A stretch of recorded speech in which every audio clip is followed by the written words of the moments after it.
This is my first time posting, but I've been reading a lot of stories on here and I wanted to share my own.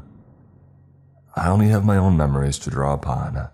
Of the three of us directly affected, one passed away and the other is an alcoholic and doesn't remember many events that took place at this time. Back in the 90s, my family would drive to Florida every year. Typically, it was my father, my mother, my brother, and myself who would drive down to spend a week with my grandparents who would snowboard in St. Pete Beach. My parents were having a lot of problems in 96 or 97. Later on, they got divorced. So when I was 8 or 9, my aunt and two cousins, a boy and a girl, went with us to Florida. So my father stayed behind. Now, our plan was to drive from a very small town outside Indianapolis to St. Pete Beach throughout the night, which was around an 18-hour drive. We left around 6 p.m., armed with a ton of DVDs for the new DVD player in my mom's Tahoe. The 4 kids were in the back. There were only 3 seats in the back seat, so one of us took a turn riding in the trunk area while the rest of us sat in an actual seat. The 2 boys were the ones who were fighting over the seats, so my girl cousin and I stayed in the seats while the other 2 were fighting. It was dark soon after we left, but it didn't really matter because we were all sleeping or watching movies while our moms talked in the front seat. Sometime around 1 a.m., we stopped in southern Tennessee for gasoline. It was a small gas station, someplace that my mom had seen from the highway and that was an easy access to. Because we were young, we were getting out to go to the bathroom, even if we were sleeping. My aunt took her 2 children to the bathroom first, while my little brother and I waited for my mom to fill up the car. I got out to walk around and stretch, and I had the chance to really look at the gas station and the surrounding area. Just behind the gas station were a few little houses. The lights were on and I could see people inside of them, but I didn't pay much attention to them. The station was empty, except for our family and the attendant on duty in the store. It wasn't long before our aunt and our cousins came back, and my older boy cousin climbed into the trunk as my aunt got into the driver's seat. My little sleepy brother, my mom, and I went to the women's bathroom. My brother, around 5 at the time, wanted to go into the men's bathroom, but my mom said no. He could just come in with us. He did, but he complained about it while we were in there. I went to the bathroom first, and because I was the oldest, I wanted to get outside of the bathroom and look for a snack or something on my own. I stepped outside the bathroom and noticed a man at the counter. It wasn't hard to notice the guy. He was shouting at the clerk and waving a gun around. I luckily hadn't been noticed, and I slipped back into the bathroom quickly without the door closing and locking me out. My mom was finishing up, and she must have noticed my expression because she asked me what was wrong. I told her that there was a guy out there with a gun, and that he was shouting at the clerk. Since she was done, she told my brother and I to stay back, and she peeked out of the door. She shut the door and locked it, so nobody would come in. She told my brother and I that once the coast was clear, we were going to run to the car and get in. No questions asked. We kept listening for anything to change, and soon it was quiet on the other side of the door. We looked outside and the clerk noticed us finally. "If you run now, he won't see you," the clerk had said. I wasn't sure where the guy was, but he wasn't out front anymore. "Is it safe outside?" my mom had asked him. The guy nodded and we ran out the door and hopped into our still open SUV. My mom shut the back door where my cousin was, and the side doors as we climbed in, and climbed into the front seat very quickly. "We have to go now," she told my aunt. "What's wrong?" "Go." Before the engine turned on, I heard 2 loud bangs. As we were driving down the street, there were police cars driving in the direction of the gas station. Finally, after we were a few miles away, we told my aunt and cousins what had happened. They said that while we were in the bathroom, they had heard what sounded like doors slamming really hard or cars backfiring. With nothing to compare it to, we didn't know what gunshots would sound like, and my aunt and my cousins in the car didn't know that they should react.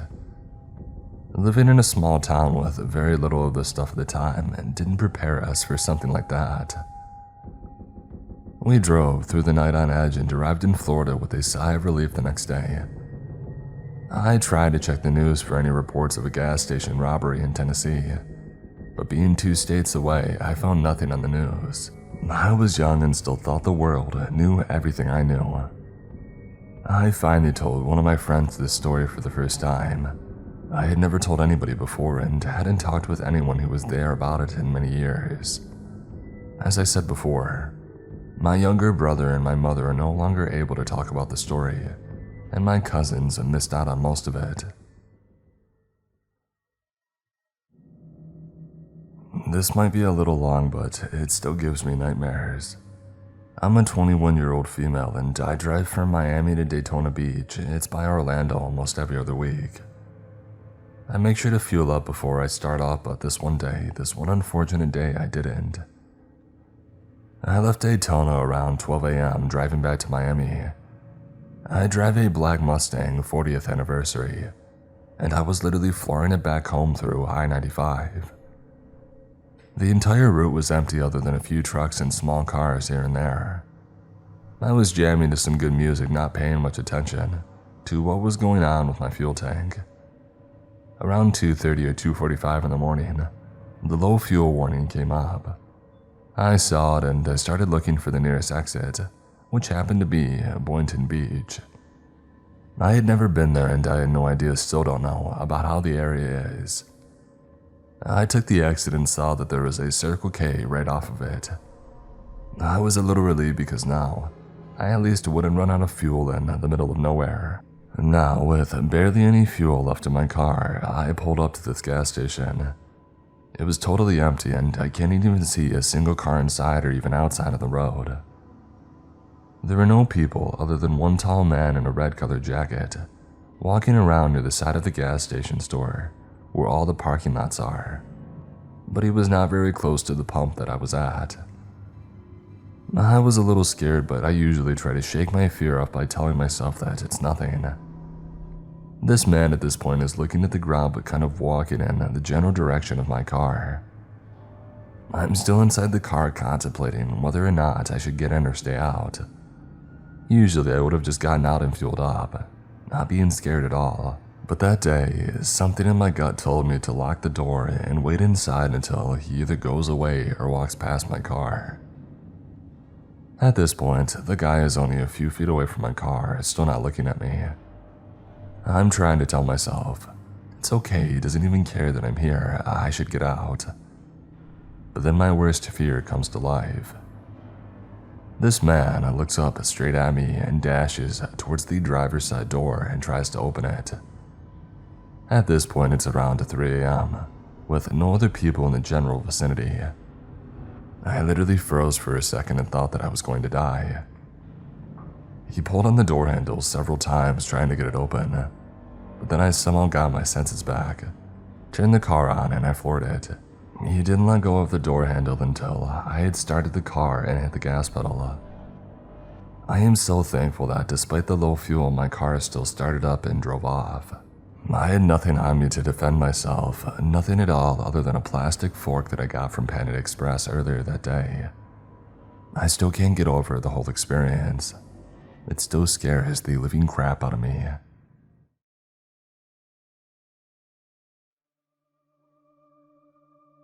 It's Friday night and I had just gotten out of school and I had to go straight to work.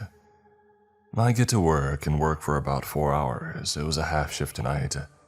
And my boss, who's also my aunt, tells me that we need more spoons for tomorrow's event. We sell ice cream and these events have like 5,000 plus people at them. I say okay on that, I'll go and grab them on my way home. The only store open with heavy-duty spoons is all the way on the other side of town, and I still wanted to go meet up with some friends and mess around. I decided to take the faster but more sketchy way around the outskirts of town. I live in a weather bipolar state. It snowed last night, but I figured the roads would be fine enough even if they weren't plowed. I take off to the store and the first 5 minutes go by and nothing's wrong. I haven't seen a single car or any buildings the entire time. But keep in mind it's approaching 9 p.m. and I'm on the outskirts of town. And no one really takes this way in case they really have to. All of a sudden I see something out of the corner of my eye, and it looks like a man. Roughly 5'8" I would say, wearing shorts, a t-shirt, and a backwards hat. He's in the ditch and walking in the snow when it's about 10 degrees outside. My first thought is to pull over, but I'm on my phone with my mom at the time and she warns me to not, as some things have happened before in this town. For example, a couple years ago, a college girl was kidnapped and found dead, rolled up in a rug in 2014. I consider stopping, but for some reason I tell myself not to. I wasn't really worried about anything. I'm a young dude driving a big pickup truck. The last type of person anybody would want to harm, right? I passed the man, going about 40 miles per hour. Like I said, the roads aren't the best. I drive not even 500 feet past him, and immediately, a car that I did not see at all before turns on and pulls out of a field entrance off the road and starts to follow me. At first, I thought it was focused on the man in the ditch and I didn't see a road, and that's where they came from. But I later found out that there was not a road there. Now again, I'm not super worried. I watched my fair share of crime movies and read plenty of stories in the sub, and I didn't feel like it was a threat yet. I started to approach the town again and had to take some turns to get where I'm going. I turn left, the car turns left. I turn right, the car turns right. I go around a roundabout and skip my turn and go twice, as no one else was there, and the car follows. At this point, I start to worry a little bit, but maybe they just need to go to the store as well. I then pull up to a stop sign. I wasn't on the best side of town either, may I add, and I turn without my turn signal on. The car still follows. Now at this point, I should have went straight to the police station, but I still didn't think much of it. I'm only about 2 miles from the store where plenty of people will be. I take a few more turns and the car continues to follow me. I completely blew a stop sign at a non-busy intersection, and the car does a quick stop and go and catches up. At this point, I'm 2 turns to the store, so I'm not still worried. I turn into the store and the car turns also. The store also has a gas station, so I pulled there first to act like I was getting gas. The car sits off to the side of the road, in between the gas station and the store, and just sits there. I wait about 10 minutes and the car doesn't move. At this point, I start to get worried. I'm a young kid alone at night near the bad side of town. I call my friends I'm supposed to meet up with later on, and give them the license plate for worst case scenario, and then I take off to the store.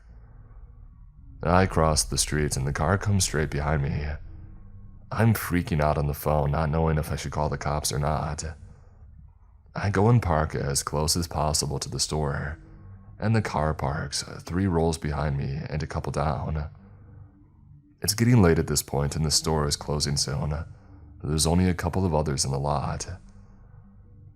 I turn my truck back on and go park on the complete opposite side of the lot, get out, and I completely bolt inside of the store. I'm not super overweight, but I'm not skinny either. I'm about 6'1" and 200 pounds. Who would want to do anything with me? I get the spoons and take my time in the store. I go to call my friends to walk back outside, and my phone is dead. I look out of the sliding glass doors and suddenly, there's a white van next to my driver's side. It looks like there's no one in it, but the back windows are covered and it's still running. That's a big red flag. I run to customer service and explain everything, but they think that I'm some young kid just messing around. At the time, I didn't see the original car that followed me, but there was no way I was going outside with that van next to my truck.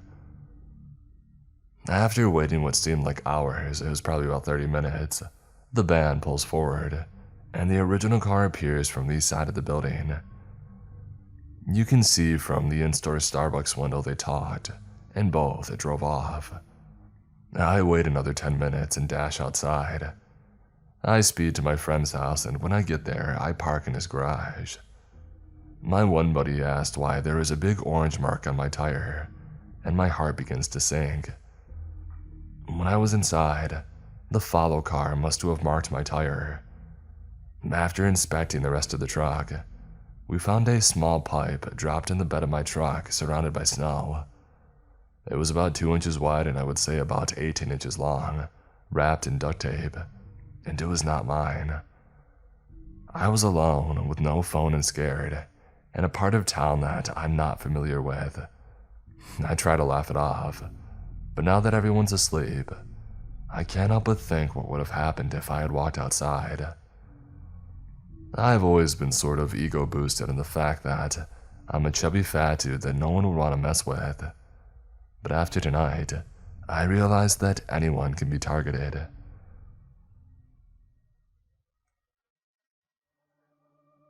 It was November of 2017, and this was a time of my life when I severely struggled with alcoholism and drug addiction, as many in the town that I lived do. So please judge my decisions knowing that. Me and my friend were skint most of the time but used to frequent a pub. Now this particular pub had a bad reputation but had recently been taken over by a new landlord who would begin to turn it around. It had an okay crowd, the usual for the type of the working area. The Imperial. On this particular evening, I had to come in at about 50 pounds in cash, so I called my mate and before long we were hitting the town. We started in this particular pub that we'll call the Imperial.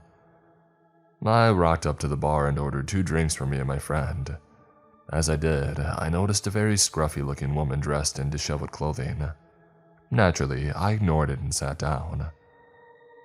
About an hour went by before my pal noticed the scruffy-looking middle-aged woman was lurking about 3 meters behind us, just staring at us. This gave us the fear and we decided to go out and smoke a cigarette.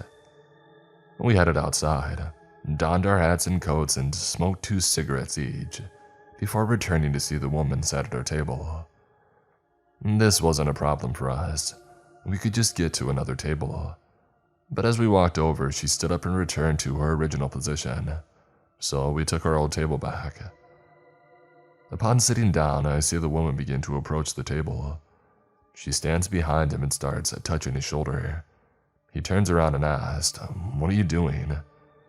She swiftly replies in a very high-pitched voice, "Can I please sit here?" This was when I realized that my friend had completely misheard the question. He believed she had said, "Can I have a ciggy?" So he replied with, "Yeah, sure." She dropped herself down in the seat next to her.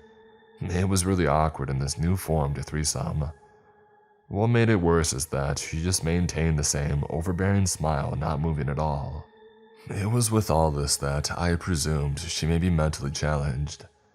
My cousins have a similar issue, so I decided to be nice and involved her for a little while. After all, she seemed harmless. This was a mistake. After trying to involve her in the conversation with no luck, I signaled to my friend to go for a cigarette, and she stayed at the table. Outside, me and my friend talked about how awkward it was, and how we wanted to leave and decided to leave the back way without her seeing us. It was at this moment that I realized I had left my phone at the table. I walked over to the table, and as she saw me coming back, she grabbed my phone. Playing dumb, I said, "Hey, thanks for your company tonight, but I have to go. You haven't seen my phone, have you?" After saying this, her face changed and the mood took a dark turn. I could feel something was brewing, although her face was still ecstatically smiling. "Why are you leaving? There's no reason to," she said while making the creepiest eye contact I had seen in my entire life.